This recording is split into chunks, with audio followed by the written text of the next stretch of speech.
Assalamualaikum warahmatullahi wabarakatuh. Jumpa lagi sahabat tani dengan kami di channel Lancamaya Vlog. Kami ucapkan terima kasih kepada sahabat tani yang sudah subscribe channel kami dan yang senantiasa selalu mengikuti postingan-postingan perkembangan dari cabai kaliber yang kami tanam ini.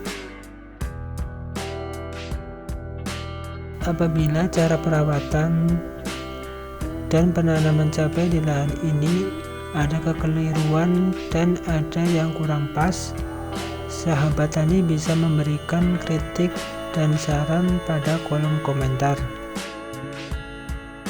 Karena kami hanya petani pemula dan baru kali ini kami menanam tanaman cabai.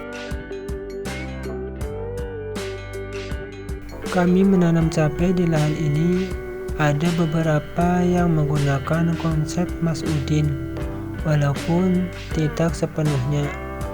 Karena kami di sini juga melihat kondisi tanah dan cuaca pada daerah kami.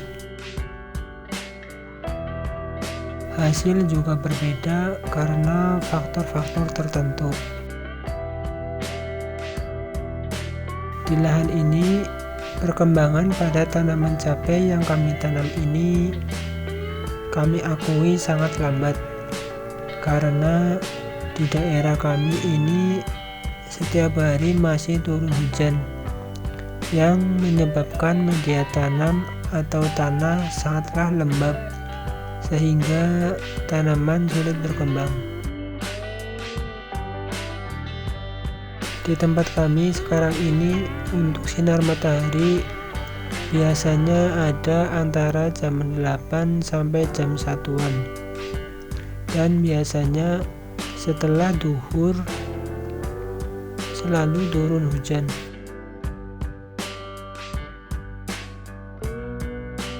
Pada video kali ini tanaman cabai yang kami tanam ini memasuki 49 hari setelah tanam. Akan kami lakukan penyemprotan yang kedua pada fase generatif. Kalau kemarin pada usia 45 HST kami memberikan unsur kalium, kalsium, dan insektisida berbahan aktif abamectin, pada usia 49 HST ini kami akan memberikan beberapa unsur kalium dan unsur mikro.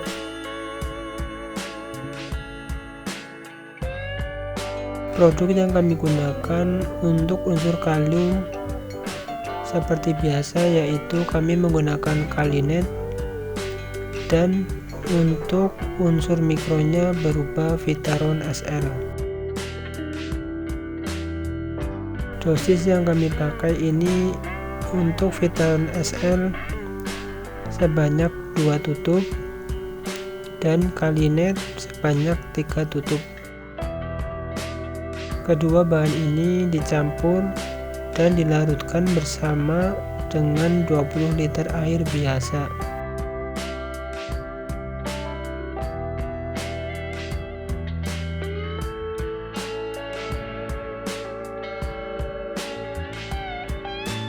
Selain unsur kalium yang sangat penting pada fase generatif atau fase pembuahan, sahabat tani jangan lupa untuk memberikan beberapa unsur mikro. Jangan menganggap remeh unsur mikro walaupun hanya beberapa persen yang dibutuhkan untuk tanaman. Karena apabila tanaman kekurangan unsur mikro ini, maka akan berdampak negatif pada tanaman. Jadi unsur hara makro dan unsur hara mikro harus seimbang, karena keduanya sangatlah penting untuk tanaman. Untuk sahabat tani yang belum tahu apa itu unsur hara makro dan apa unsur hara mikro, dan apa saja yang termasuk unsur hara makro dan mikro, kami akan memberikan beberapa informasi tentang unsur hara makro dan unsur hara mikro tersebut.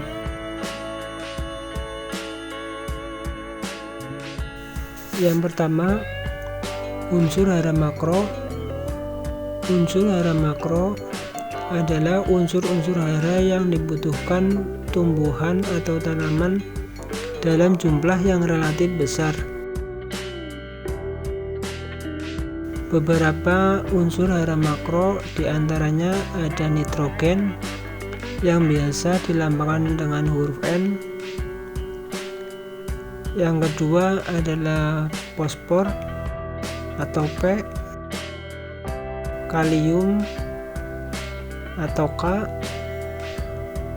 magnesium atau Mg, kalsium atau Ca, dan belerang atau sulfur atau S. Itulah beberapa unsur hara makro ataupun unsur-unsur hara yang dibutuhkan tumbuhan dalam jumlah relatif yang besar. Dan selanjutnya unsur hara mikro.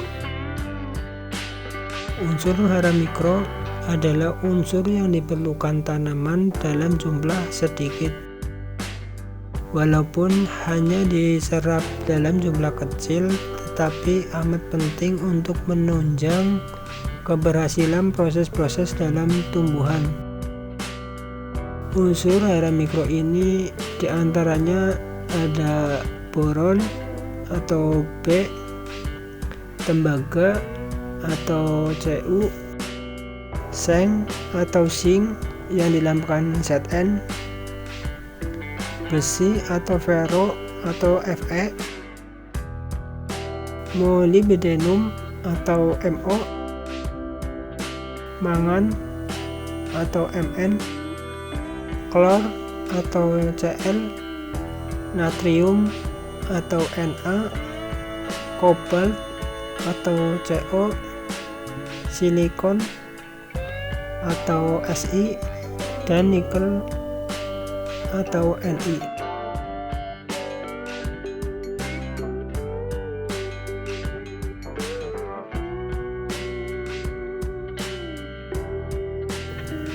Ada beberapa ciri-ciri tanaman yang kekurangan unsur hara makro dan unsur hara mikro. Akan kami sebutkan beberapa ciri-ciri tersebut.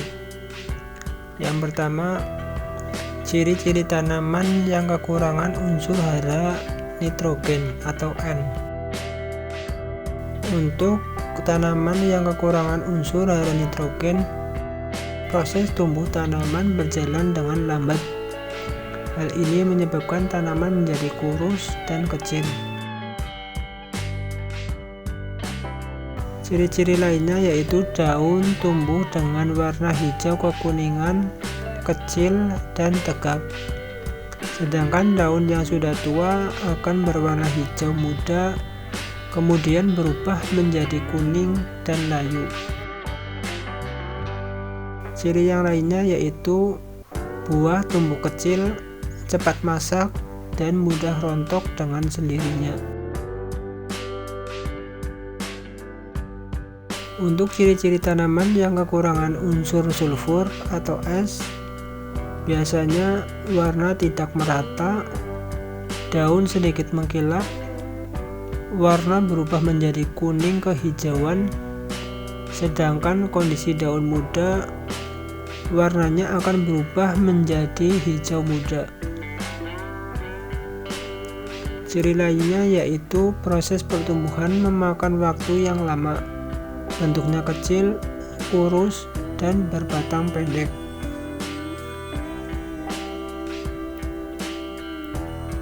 Untuk ciri-ciri tanaman yang kekurangan unsur magnesium atau Mg, diantaranya daun yang sudah berusia tua akan rusak dan tidak berhasil dalam pembentukan klorofil, sehingga terdapat bercak coklat. Kemudian daun yang awalnya berwarna hijau akan berubah pucat dan warnanya menjadi kuning. Daun juga akan mudah mengering dan mati.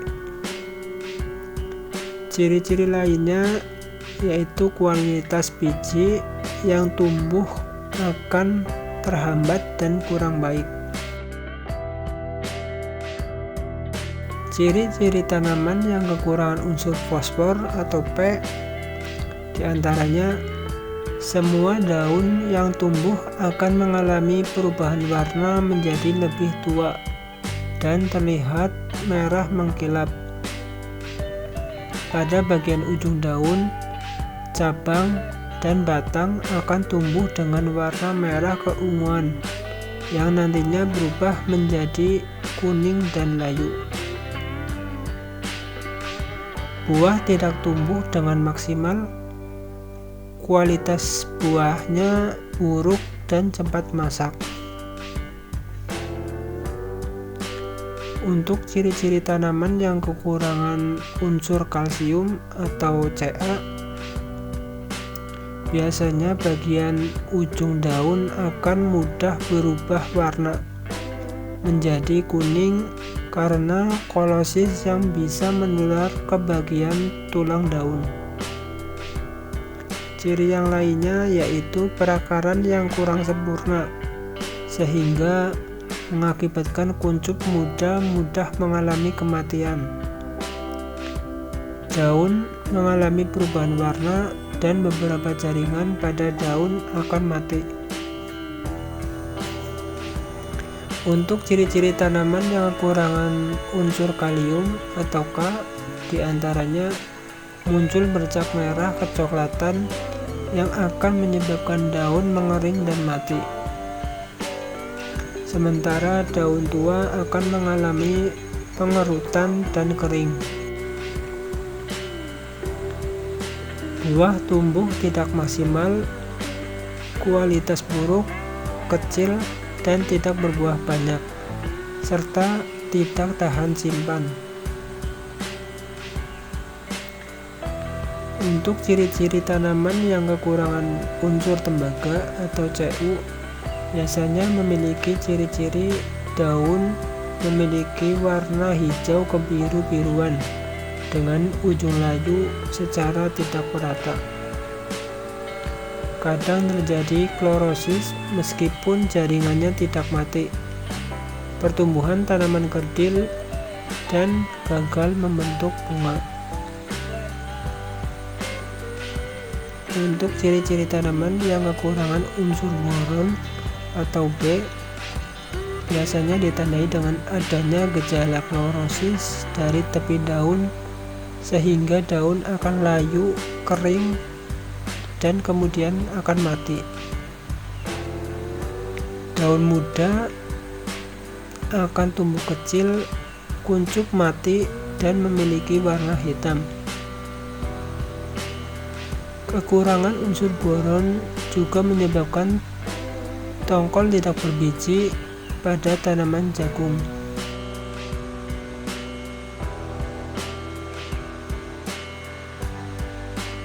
Untuk ciri-ciri tanaman yang kekurangan unsur hara besi atau Fe, biasanya daun muda akan mengalami perubahan warna kekuningan.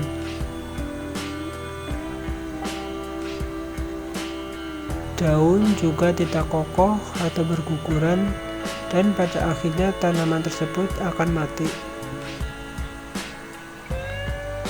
Untuk ciri-ciri tanaman yang kekurangan unsur mangan atau Mn, biasanya ditandai dengan proses pertumbuhan tanaman lama dan tidak maksimal, sehingga tanaman akan kecil ataupun kerdil.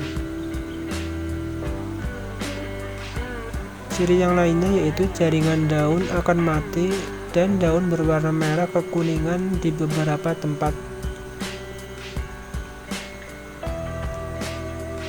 Untuk ciri-ciri tanaman yang kekurangan unsur hara seng atau Zn, biasanya kualitas daun menjadi tidak baik, mengalami perubahan warna menjadi kekuningan dan kemerahan, terutama pada daun tua. Daun juga akan berlubang, mengering, dan akhirnya mati. Ciri yang lainnya yaitu tanaman akan kecil, proses tumbuh tanaman terganggu, ruas-ruas batang memendek, dan daun tumbuh kecil dan mengumpul atau rasete. Untuk ciri-ciri tanaman yang kekurangan unsur molybdenum atau Mo, biasanya terjadi proses perubahan warna pada daun keriput dan kering. Proses tumbuh tanaman akan terhenti sehingga menyebabkan tanaman mati. Untuk tanaman yang kekurangan klor memiliki ciri-ciri yaitu dapat menimbulkan gejala pertumbuhan daun yang kurang normal, terutama pada tanaman sayur-sayuran. Daun tampak kurang sehat dan berwarna tembaga. Kadang-kadang pertumbuhan tanaman tomat, gandum, dan kapas menunjukkan gejala seperti itu. Sedangkan untuk ciri-ciri tanaman yang kekurangan natrium atau Na, daun-daun tanaman bisa menjadi hijau tua dan tipis. Ciri yang lainnya yaitu tanaman cepat mudah layu. Itulah beberapa ciri-ciri tanaman yang kekurangan unsur hara makro maupun unsur hara mikro. Dan maaf apabila ada beberapa unsur hara mikro ataupun makro yang belum kami sebutkan.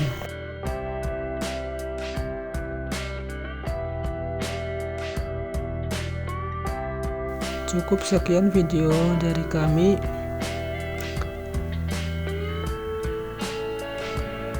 Semoga video ini bermanfaat dan memberikan keberkahan buat kita semua. Amin ya robbal alamin.